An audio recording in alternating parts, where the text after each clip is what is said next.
The final episode of The Rings of Power Season 2 came out today, and it was a wild episode, I have to say. It was just so busy because they decided to put every plot arc they had into this episode and kind of bring it to some kind of end or hint at where it might go. As a result, each story arc, or most story arcs, had very little time and felt a bit rushed in a weird way, in my opinion. Still, they managed to create some great moments, in my opinion, as well, but you should not question too much how they got there and what character motivations are and so on. That feels often very underdeveloped. I think the Eregion plot is still the best part of this season because Anatar and Celebrimbor worked so well in this season together, and it was interesting to see. And here again, it got its dramatic conclusion at the end. I think there they did again a very great job. And we also got a hint at the Celebrimbor banner that we were talking about previously. My name is Chris, aka ThePhilosophersGames, and again, spoiler warning for this episode, the final one. And these are my first impressions of episode 8 of The Rings of Power Season 2. As said in the introduction, I think this episode was far too busy, and as a result, for me, it was weaker than last episode, episode 7, because episode 7 was just very focused on one thing, and that helped the episode, in my opinion, even though it also had its problems for sure, but it was okay. In this episode, they definitely wanted to conclude every plot segment, so to say, and then in a 1 hour episode, there is not much time covering everything, and that definitely shows. It also shows that the creators of the show think too much in specific scenes, and they bend everything in the writing towards those scenes, but they are not very good at developing the script into this direction organically. And then when the scene they envision to conclude everything is also, let's say, nonsensical, like in the case of Durin jumping at the Balrog.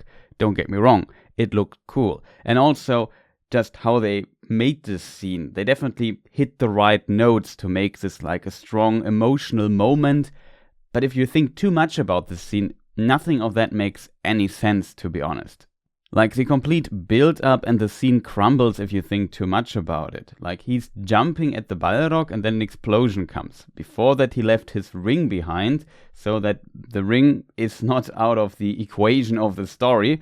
And how could he make sure that after the explosion and this cave collapses, that the ring was not under rubble?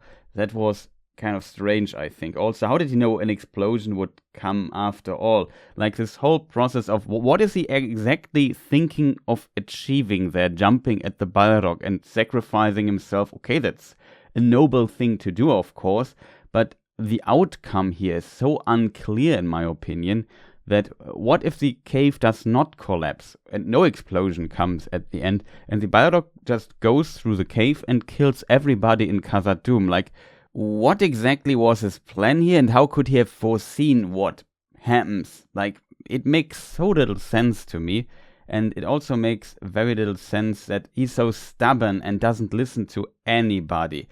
The reason why he is not listening is, though, he has a magical ring that makes him suddenly greedy, a character trait he had never before, and as a result, he gets this ring and changes a lot. And I don't mind that because the rings definitely change you a bit, but they ended up to 11 and then let all character development basically put it to the side, and it doesn't matter because as soon as he puts this ring on his finger, this character just goes mad instantly and there's no development anymore, and it's kind of, how do we get the ring from his finger and maybe turn him back to normal or something? And this was not well explored, and then at the end everything worked that way because they bent the writing into this direction. It didn't feel naturally developed, and that is, in my opinion, very unfortunate because in season 1 I really liked the Dwarven plot, and I think that was the strongest part of, one of the strongest parts of season 1, and in this season now it has still these strong elements, and still Khazad-dûm is awesome, and kind of feels more alive than other places in the show, but still the writing of that feels just so forced and artificial, because as soon as he puts on the ring, he's in this mode. The ring can't be taken off of him because the writers say so, and also he can't be convinced by words or his son or whoever because the writers say so. So the outcome here is inevitable, and it never feels like it would have been inevitable, if some people did something different, but the characters were not kind of trying to convince and fighting Durin the Third giving up his ring and come back to his senses. The characters were fighting the screenplay, and this is what makes this artificial feeling of this plot.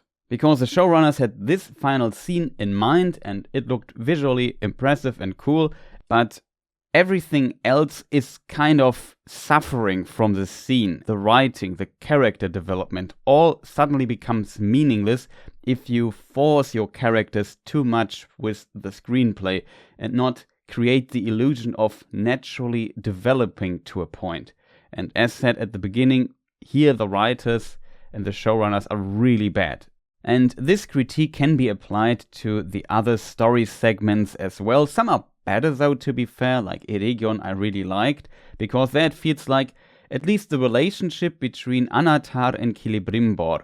In its core, I think they kind of managed to keep this intact, how one could imagine it might have worked in the books as well, to some degree, with some freedom they took here and there, of course, as well. But it was plausible, if that makes sense. Let's not talk about the creation of the rings. That's completely different in the books, and the whole setup of attacking Eregion, also very different, but just the interaction between both Charlies, between Anatar and Celebrimbor, this worked very well, and I think it was a highlight of the season and carried this season very hard, in my opinion. But then, for example, the Stranger plot. Now, after 2 seasons, 16 episodes, we finally know that the Stranger is Gandalf. Like, I have no words for this. We knew this when he said, always follow your nose. He looks like Gandalf, talks like Gandalf does, Gandalf moves. What else do we need there to discuss? The payoff would be best if he's Gandalf as well, because people know him and not some random blue wizard.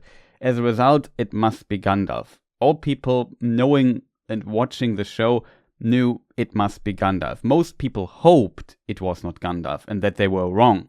But deep in our hearts, and if we just thought about for what we have seen in the show so far, we all knew it's Gandalf.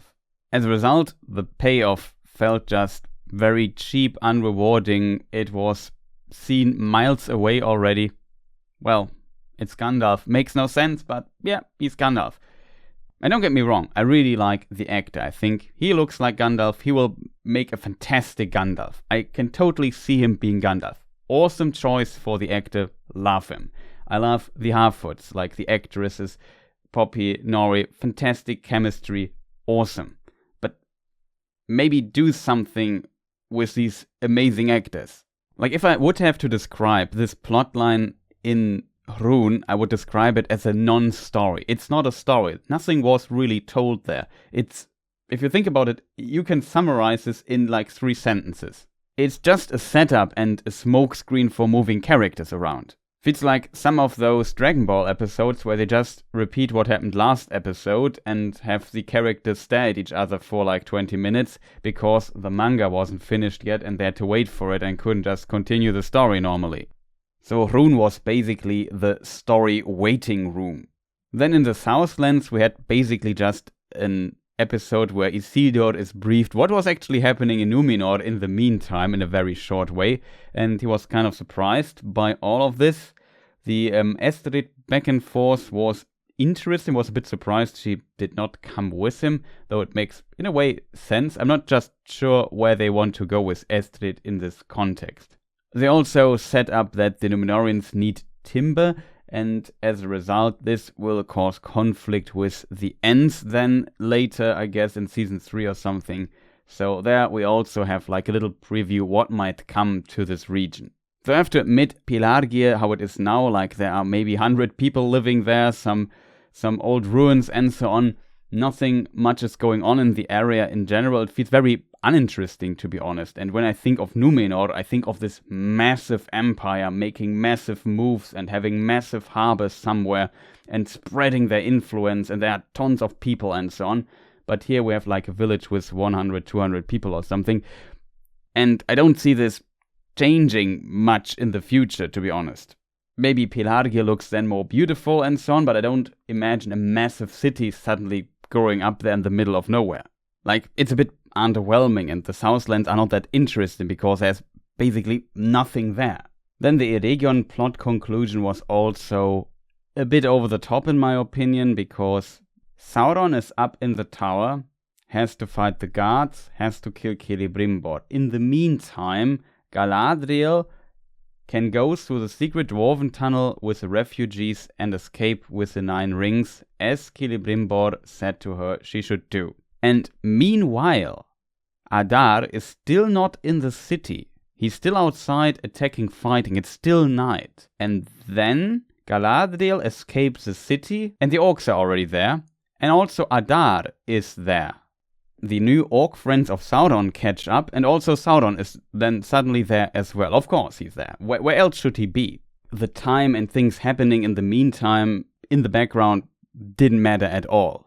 Of course not, because this show doesn't like time and space. But it's very interesting, because with the head start of Galadriel of several hours, she could have been already, I don't know, at the border of Lindon, it seems, in this world. It's just very strange, in my opinion. In a very plot-convenient way, though, it takes her so long to gather all the people and get through the tunnel that the orcs can catch up in the meantime, and everybody meets there then at the mountaintop. Cool. Then the confrontation with Sauron, though, was pretty decent, in my opinion, and it was not the best choreography I've ever seen in a fight, but it was okay. It worked for me. It had some nice, cool moments, like fighting herself. I really liked her kicking back Sauron. That was pretty cool. But in the end, it was maybe a bit much jumping off the cliff. Couldn't they have just made some water down there so that it seems at least remotely plausible? But instead, she just landed on the ground, falling I don't know how many meters down there. That would be, super dead, but plot armor saved her, I guess. Now they kind of opened Pandora's box again, because now it is possible with these rings to heal basically any injury. It's impossible for you to die, because if you fall down, I don't know what height that was, 30, 40 meters like this, and smash on the ground, you can maybe argue this one tree stopped her fall a little bit, but still, you would be so dead, like everything in your body would have been shattered. But whatever, plot armor, right? I definitely liked the music, though, playing here in the background, because it's one of my favorite tracks of the score of the show. And you can show me pretty much anything with this track in the background, and I will kind of like it, so maybe there comes some positivity for that.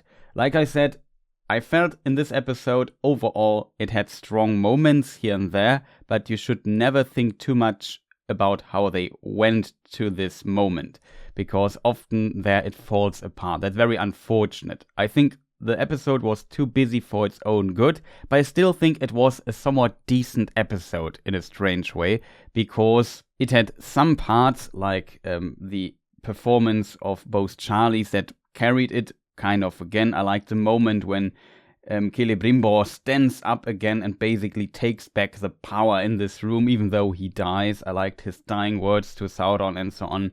Well acted. That was a good moment, and these moments that are strong kind of save the episode, even though it was again one of these weirder episodes. As a result, I would definitely rate it below the 7th episode. And this brings us to the end of this video. We will continue the discussion in the live stream that will be up soon after this video here releases. And if you are not there in time, you can watch that as a VOD if you want. I will also make like a final conclusion for this season as well. And thank you for watching. If you liked this video, maybe press the like button and tell me in the comments how you liked episode 8 and also this video here. It would be much appreciated. Also, If you like lore content, especially book lore content, maybe subscribe and press the annoying bell. I still plan on doing a bit more content regarding the show in the upcoming week, like a final conclusion. As I said, next would be here on this channel the live stream where we go frame by frame through the episode. So if you like this, feel free to join or watch it later. There will be a watch party tomorrow. For the German viewers, I will also be as a guest on the stream of the German Tolkien Society on Sunday. And there I will discuss this episode in German there as well with the others. That will be a lot of fun, of course. And after that, it's again book lore content here on this channel. Later this year comes War of the Rohirrim. That will also be a topic here on this channel at some point. And huge shoutouts to all my supporters. Thank you so much for your support and your help. Much appreciated. See you next time. Goodbye.